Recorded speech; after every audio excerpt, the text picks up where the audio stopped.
नमस्कार, मी राजेंद्र साळोखे. दोन grand masters मोठ्या मोठ्या झालेला एक गंमतशीर खेळ आहे. गंमतशीर असं का म्हणतो?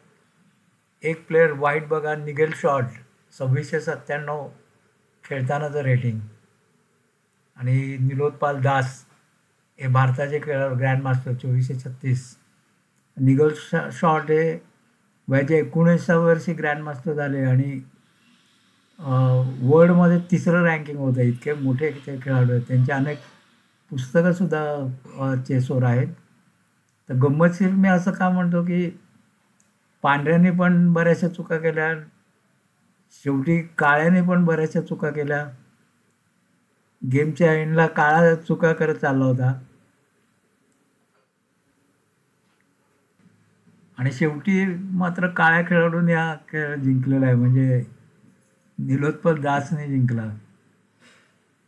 आता खेळला गेला फ्रेंच डिफेन्समध्ये E4 E6, G4 D5 most common, knight to C3, bishop to B4, E5, C5. हा फ्रेंचमधलं विनवर व्हेरिएशन झालं आहे. विनवर हे जास्त पॉप्युलर आणि अगदी सुटसुटीत असं व्हेरिएशन आहे. A3 खेळून बिशपला थ्रेट दिली. B cross C3 check, B cross C3, तो बिशप क्रॉस C3 होता. Knight to E7, queen to G4. आता हा क्वीन पॉयझन पॉनला थ्रेट देतोय G7ला. मात्र प्रत्येक खेळात दिले जाते आणि पॉयझन पॉन घेण्याची लोकांना काय हौस असते समजत नाही, पण त्याला पॉयझन पॉन यासाठीच म्हणतात की त्याला घेण्याच्या नादामध्ये एखादं क्वीन ट्रॅप होण्याचा संभव असतो. बऱ्याच वेळा होतं क्वीन ट्रॅप. तर क्वीन टू C7 त्याने घेतली. यांनी पॉयझन पॉन मारूनच टाकलं. Queen cross G7. आता रूक G8ला घेऊन थ्रेट दिली. आता H7चं पॉन अनप्रोटेक्टेड झालंय. बाकी सगळं प्रोटेक्टेड आहे. तर queen cross H7, C cross D4, म्हणजे फ्लँकने सेंटरचं पॉन घेतलं, पण त्याला मारायला दुसरं पॉन आहे, त्यामुळं काही नुकसान त्याच्यात काही नाही. पण यांनी किंग टू D1 घेतला. आता इथे किंग टू D1 त्याने का घेतला असेल जरा बघा. हां, कारण काय की आता हे जे पॉन आहे तो मारू शकतोय सध्या.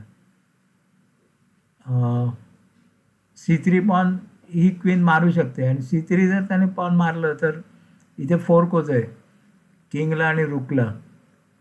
फोर्क झाला तर रूक अगदी हमखास गेला. मग त्याला दुसरा काही इलाज करायची त्याने बिशपसुद्धा इथे घेता आला असता D2ला, पण त्याने राजा हलवणं उचित समजलं आणि ती काय वाईट मूव नाही समजली गेलेली आहे. ठीक आहे, राजा हलवला. D cross C3, knight to F3. Knight to F3 फक्त या पॉनला प्रोटेक्ट करतोय. हा अनप्रोटेक्टेडच होतं पॉन ते. Night C6. आता या पॉनला थ्रेड, या पॉनला क्वीनचे आहे, नाईटचे आहे आणि त्याच्याकडून एक थ्रेड आहे. Knight to G5. Knight to G5 घेतलं तर हे जे पॉन आहे F7चं पॉन हे क्वीन मारू शकते आणि चेक देऊ शकते.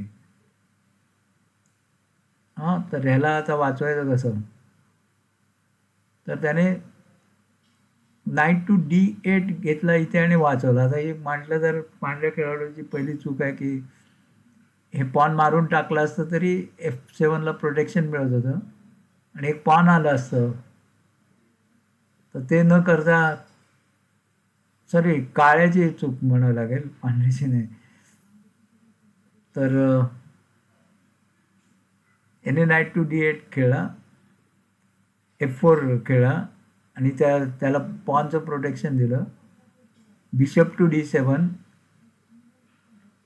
बिशप हा वर घ्यायलाच पाहिजे होता आणि D7च त्यातल्या त्यात तो येऊ शकतोय.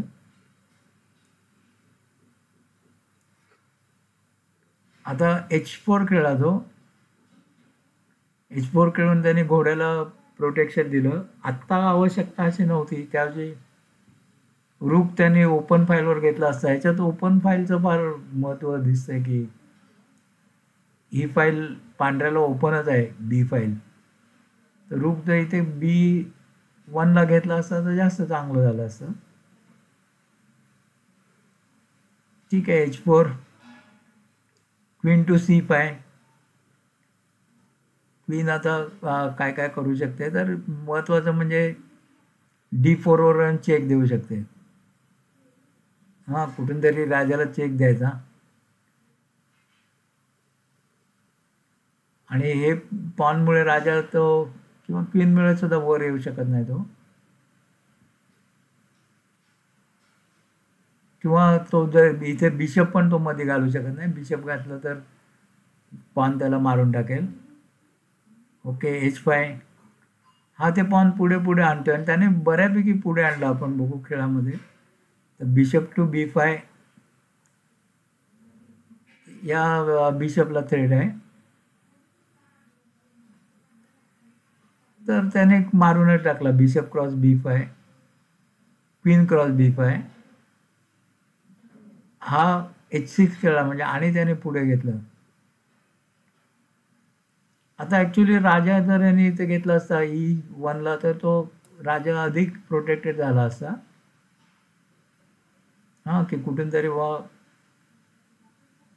चेक देण्याच्या परिस्थितीत ठेवला. उद्या हत्ती हलवला तर क्वीन इथून चेक देता येतोय. पण ह्याने पॉन पुढे आणण्यातच चांगलं समजलं. नंतर रूक टू G6 घेतला त्याने. Rook to G6. ह्याच्यात फक्त क्वीन बाबा H8वर येऊन चेक देऊ शकते, पण त्याला काय अर्थ नाही, कारण रूक परत मध्ये येऊ शकतो, हा घोडा मध्ये येऊ शकतो. हां, आता हा खेळला F5. पांढरा खेळला F5. F5च्या ऐवजी चांगली मूव्ह येते की क्वीनच इथे घेतली असती. साधारण आपण बघू क्वीन खाली घेतली तर काय झालं असतं. हां, क्वीन H8ला घेतली असती. किंग D7 किंवा तो रूक मध्ये पण आणता आला असता, पण क्वीन D7 हे किंग D7 चांगली मूव्ह होती. क्वीन टू C4, H7, रूक cross G5.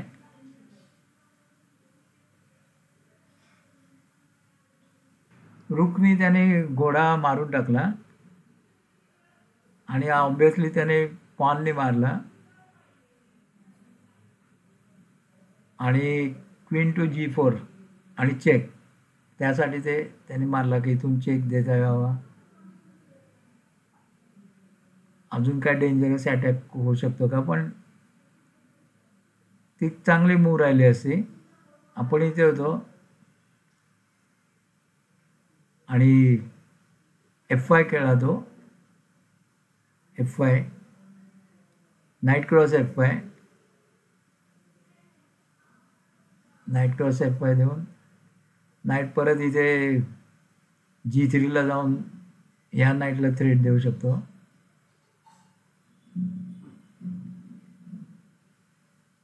Knight cross F5. तर कॉम्प्युटर अजूनही सजेस्ट करतो की नाईटने हे पॉन मारून आता टाकायला पाहिजे होतं.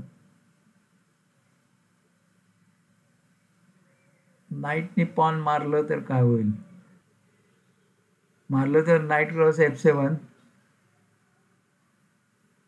रूक क्रॉस G2 आणि नाईट टू D6 आणि चेक. आणि हा चांगला चेक म्हणजे काय, फोर्कच झाला किंगला आणि आपण नाईटने मारू शकतो त्याला. अशा मूव्ज याच्यामध्ये झाल्या असत्या.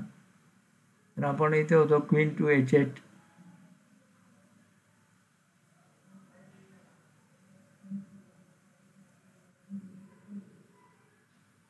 हां, तर याने किंग D7ला घेतला, H7, रूक टू H6 खेळला तो. त्याच्यावरची चांगली मूव होती की हा नाईट इथे खेळायचा. जो नाईट जर इथे खेळला असता, नाईट टू D4 खेळला असता, रूक त्याला इकडे घ्यायला लागला असता, कारण क्वीन E2ला जाऊन चेकमेटच झाला असता. हां, असे खेळ ट्राय करता आले असते. पण नाईट क्रॉस C2,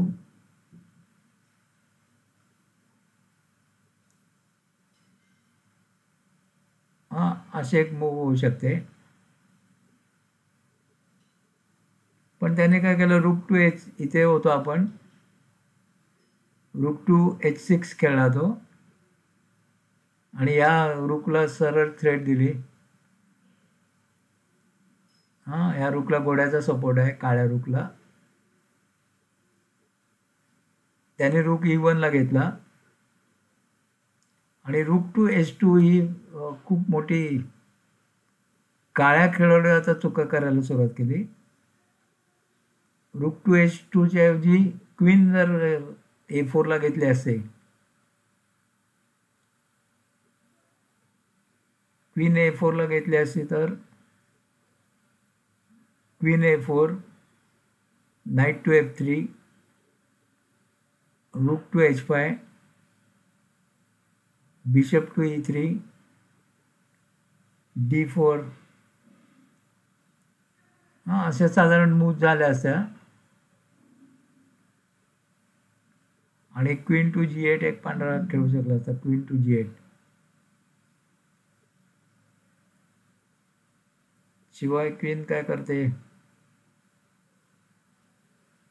तर रूक टू H2 घेतलं, एक चूक झाली, रूक टू H2. त्याच्यानंतर त्याने नाईट क्रॉस E6 केलं,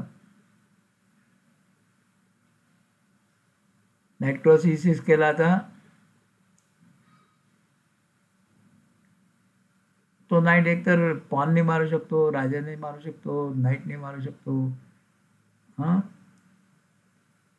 आता त्याने नाईट क्रॉस E6, आता एवढं बघा काय म्हणावं दासला, की त्याने अर्थात गेम जिंकला, पण नाईटने जर मारलं तरी क्वीन रूकला सरळ मारते. हां, त्याच्या तो मध्ये बसलेला आहे, पण त्याने नाईटनेच मारलं. हां, हे बघा, पॉनने मारायला पाहिजे होतं, त्या जागी नाईटने मारलं. तर नाईटने मारल्यानंतर ऑब्व्हियसली रूक घेऊन टाकला याने आणि याने रूक क्रॉस G2 केलं. ही परत काळ्याची चूक आहे. रूक क्रॉस G2 केलं. इथे बघा, इथे हे 5 पॉन होत चाललेलं आहे. तर पुढे झालं की याची क्वीन होणार. हे लक्षात घेऊन हे पॉन मारून टाकायला पाहिजे होतं. त्याऐवजी त्याने हे पॉन मारलं. म्हणजे मी म्हणतो काय एवढ्या मोठ्या लेवलचे माणसं असे कसे खेळीत. हां, रूक टू A2. आता याने परत पांढऱ्याने मोठी चूक केली.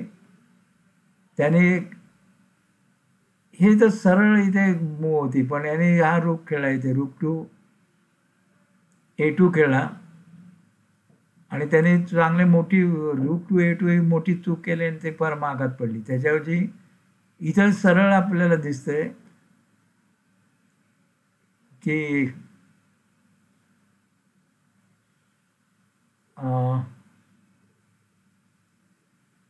रूक क्रॉस H7 करायला पाहिजे होतं, ते नाही केलं त्याने. आता रूक टू A2 घेतलं, त्याऐवजी त्याने क्वीन टू E8 घेऊन इथे चेक द्यायला पाहिजे होते. चेकला परत स्क्युअर झालाय, म्हणजे राजाच्या मागे वजीर आहे. राजा हलवला तर ती क्वीन जाते, म्हणजे त्याला मारणं भाग आहे. हां, तर किंग क्रॉस E8 आणि मग ही क्वीन झाली असती H8, परत क्वीन परत आली असती आणि king to D7, queen to H3, या रूकला थ्रेट, रूक क्रॉस C2, आणि क्वीन क्रॉस F5 अशा साधारण मूव्ह झाल्या असत्या. पण हे त्याच्या लक्षात कसं आलं नाही महत्वाचं, की रूक टू A2 कसा घेतला त्याने इथे. इथे क्वीनने राजाला चेक द्यायला पाहिजे होता इथून. ते रूक टू A2 घेतला. रूक टू A2 दिल्यामुळे त्याची वाट लागली. आता मेटच झाली बघा. आता कशी मेट झाली.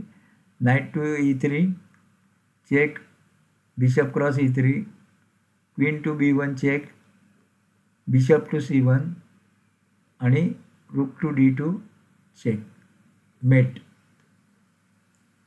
म्हणजे आपण मोठे मोठे ग्रँड मास्टर्स कशा चुका करतात ते पण आपण बघितलं. पण एवढ्यात निगल शॉट जिंकायला पाहिजे होता गेम. तर बघितल्याबद्दल धन्यवाद. बघत राहा. अजून काही फ्रेंच ते काळ्याने खेळलेले फरमाईश आहे म्हणून ते अजून मी दाखवणार आहे परत.